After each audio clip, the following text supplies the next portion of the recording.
So tonight, guys, I have got a very old friend of mine, Mr. Charlie Knight, who is an ambulance care assistant. He's actually in a break at the moment and just either coming off shift or on a break. Or anyway, you're sitting in an ambulance right now and you're in the full get up. So first of all, thank you so much for doing this interview, buddy, and thank you for everything you're doing, man. Thank you to the NHS and thank you for everything you're doing. It's just mind blowing at the moment. So Yeah, before I actually press play on this thing, guys, I was talking to Charlie and I told him, I said, look, I'm gonna have to stop talking to you. I'm gonna have to press record right now because you're about to tell me everything that really everyone needs to listen to. So first things first, mate, how you doing? yeah, I'm doing all right. I'm still alive, still kicking. So yeah, it's doing good. Got to keep positive and obviously listen to what everyone has to say. But yeah, no, I'm doing all right. Can't Yeah, complain. Can't complain. I'm still working. So and I'm still alive. That's the main thing. Still healthy, and I'm still here. And that's the big thing. Everyone's like, "Oh no, I haven't got this, but you're alive, you're well, and you can still speak to your family when needed to. there you go. Mate, I love that. So talk to me about, so a minute ago I asked you, oh, what's your day been like? What's your daily routine been like? To go back to what you were saying earlier. So basically, since the start of this, we the COVID-19, we have to take people to and from suspected and positive patients Yeah. to and from different hospitals and to their homes for them to either self-isolate or to another hospital for them to carry on until they become negative to then be sent back home. So Yeah. doing a lot of transfers to different places all over the areas. Yeah, you see some of them really suffering, and some of them doesn't it get affected as much. But we're all different. We're all human beings. So how it affects me will be different to how it affects you and the next person. You just got to have that positive thing. I can beat this and I can get through this. Do you know what I mean? So it's certainly an eye opener, and it is a virus, but we can come through this. And as you say, it's a few weeks of sitting indoors, and unfortunately, I can't, because I'm still working. Nothing's really changed for me in No. myself. Obviously, my day-to-day life is still the same, but I'm sure for likes of yourself and other people, we're sitting indoors, and it's hard. It must be hard. I can't imagine how it's not easy. No, I mean you're a really active guy. So I mean, the moment you're not at work, you're out and about. You're not kind of the kind of person to sit down with your feet up anyway. So No. I think it's probably the best thing for you to be out and about. And like I say, I can't thank you enough for what you are doing, mate. I mean, recently things have changed in your life as well, anyway, haven't they? You know, you've Yeah, got I've become a granddad. There you go. I'm a granddad. And so you said your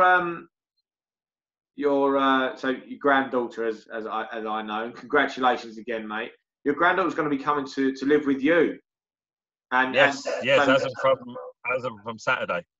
yeah, so yeah, so it's your daughter and your granddaughter come to live with you. Yeah.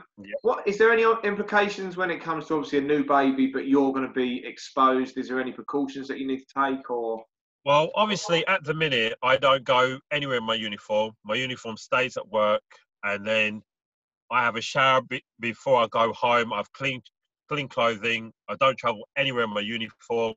Yeah. And at the end of the week, my uniform gets washed and straight back to the station. So, and I'll shower religiously before I leave home. Make sure I've got clean clothing for when I enter. So, I've taken like precautions and stuff like this. And obviously, when my daughter comes to live with me, her room is on the mezzanine floor, so she'll be quite a way. She'll still be able to interact with her, but obviously I'll still keep my distance because Yeah. it's still a virus. Anyone could be at risk of it. So, but yeah, no, it's going to be tough, but it's only for a few more weeks. We can get through this. Do you know what I mean? We're going to have the rest of the year to like be able to see people and stuff. And it's just a little bit of a sacrifice. Yeah. Totally. And I mean, So, what's the mood in the camp like for you guys at the moment? What's the morale like for ambulance drivers and well, ambulance personnel? Yeah, it's not been too. It's the strangest thing we've come across. Well, like I've seen, is the fact of people that are really really ill are not calling ambulances, so they're sitting at home suffering due to the fact they don't want to catch the virus. Work wise, well, we're doing. So my role has now changed. I'm now doing Doctor Urgents. Yeah. So I'm not doing patient, I'm doing Doctor Urgents, and we haven't had hardly many calls today because obviously people are still a bit scared of going into hospital, so they just want to be indoors, which is good because the 111 are doing really well at what they're doing and keeping people at home and GP. So yeah, it's quite an eye opener, but yeah, it is tough. It is tough, especially when you hear like PPE this and some people haven't got it, some people, you know what I mean? So you don't know where to, you don't know what to do sometimes. You know what I mean? So, but yeah, no, all in all, everyone's in good spirit. And let's say I've had a couple of colleagues who've had it, or going through it and coming out the other end. Um, and yeah, we'll get through this. We can get through this. That's great, man. I mean, your mentality is always good anyway, man. You're an extremely positive Yeah, guy, and totally. you're always a pleasure to talk to, mate. I mean, what kind of advice are you giving people when it comes to what kind of advice do you give yourself every day, if you like, to keep yourself motivated? The biggest thing is the fact of I have to be lucky you don't get it, and I'm still alive. That Yeah, is it, and I'm still healthy.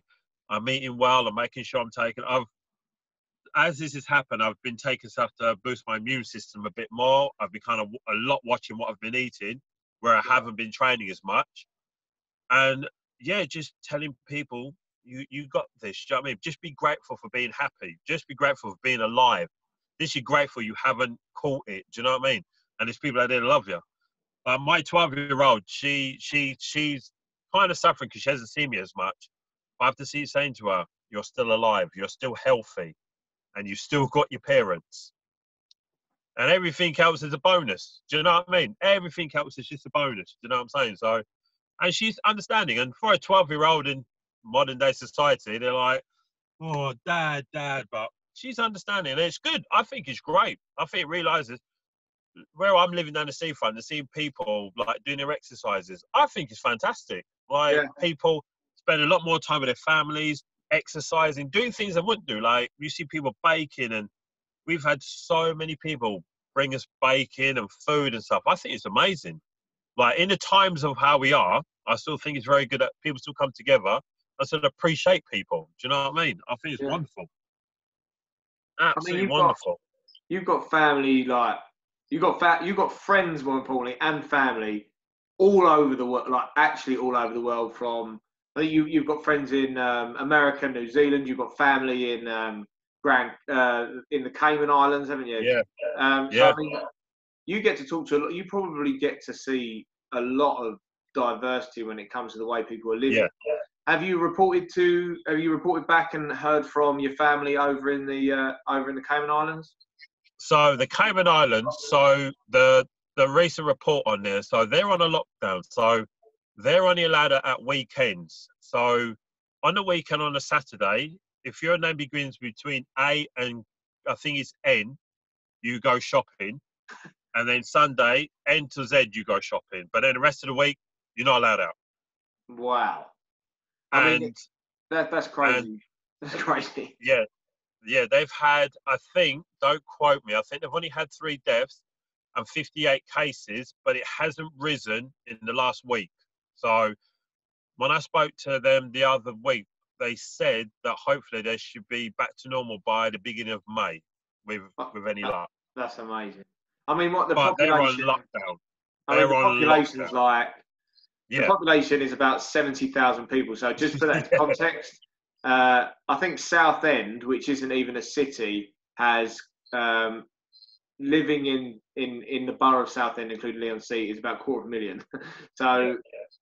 Yeah. So that's to put things into context. But it's still quite an amazing way that they've done that, and the fact Yeah. that they've managed to structure that well. And how's their mentality? How's their head like? How's their headspace and stuff? They're doing all right because obviously in the Caribbean they just go, okay, cool, we got to do this. The same thing's going on in Jamaica. They've got the exact same lockdown. They don't go out. and only go out when their name is allowed to be out. So, yeah, I think it's great. Obviously, it's hard because obviously being stuck indoors with someone 24 hours a day is not very easy. It's not very easy at all. But I think a lot of people are saying, well, actually, it's time together and we're still alive and we haven't got it. Do you know what I mean? And that's the great thing. Because you haven't got it, that's a good thing. And you're alive still. Yeah. You know, some So, people. I mean, Charlie, mate, it's not you know, it's not exactly a secret how much you love training, how much you love exercise. It's been a part of your life, your entire life. For people that are listening or watching, Charlie was a very good sprinter, a very good rugby player. You turned your hand to quite a lot of sports and stuff. What was your fastest time over 100, Charlie? 10-4. 10-4. 10-4, ladies and gentlemen. 10-4. It's amazing. So, yeah, I mean, it has been a huge part of your life being able to exercise the way you normally exercise. What are you doing? What are you doing? So I'm going to be totally honest with you. I've done nothing. I've taken the time to have a break. Yeah. And reevaluate how much food I take. I've changed my diet like massively, because it's that same old scenario. When I see people go, I don't understand. It said, what you've got to remember is, if you don't move, you're not going to burn. So the more you intake, you're not going to burn. So I've had to reduce my calorie intake due to the fact I'm not moving as much. Yeah. And it's been hard, but at the same token, it keeps you a little bit disciplined, I think. And I haven't done any exercising. If I'm totally honest with you, I haven't done anything. Now that, coming from you, that is crazy. That is crazy. Yeah, But, but what I've done, but because I haven't exercised, I've still watched what I'm eating. Yeah. So and I suppose you're fairly active with your day-to-day job anyway, aren't you? Yeah. So I'm still trying to get in the 10,000 steps a day. So Yeah. I'm still walking. So I'm making sure I'm doing that every day. But actual general exercising, I've given my body a rest. I've said to myself, after the latest update, I'm going to start either running or doing some body weight stuff. But I'm still making sure I'm still doing my 10,000 steps. So, yeah, it has been tough. I'm not going to lie. And I'm only human, and like trying to get motivated to change the way you train to then do it at home is a completely different scenario. Do you know what I mean? So, yeah, it's been great. I don't ache. I'm old, but I don't ache. And nothing's fallen off. So that's a good thing. Do you know what I mean?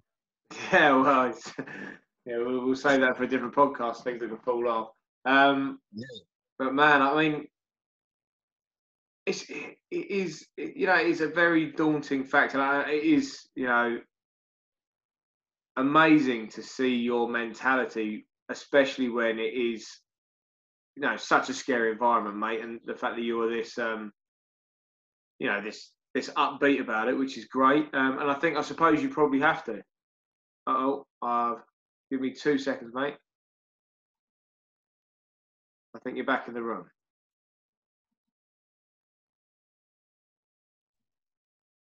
Okay, yeah, sorry about that. We lost a bit of connection there, guys. In fact, Charlie has actually been called off onto a job now, so we moved over out of his break time. So he's now got to go and be a hero. So, mate, thank you so much for this interview, and thank you for taking the time out of your break to just to talk to us and tell the world what's going on. Just quickly in closing, I know you've got to rush off. What take homes and what have you learned through this time that is going to stick with you forever, if anything? What have I learned? What will I tell you? Health is everything. Your family is everything.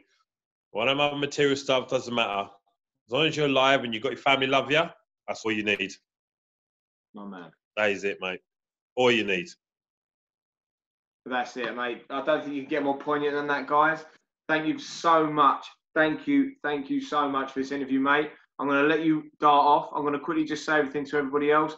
Guys, if this interview has resonated with you, please press that share button. If you'd like to get in contact with ourselves, if you'd like to see Charlie Knight try and run the 100 metres in 10.4 again, please comment below. I don't think you might be up for that anymore. But more importantly, thank you so much for everything you're doing, Charlie. And guys, please press that share button or get in contact if you do want to be interviewed by myself. Thanks again, Charlie, and we'll be seeing you soon. Cheers, mate.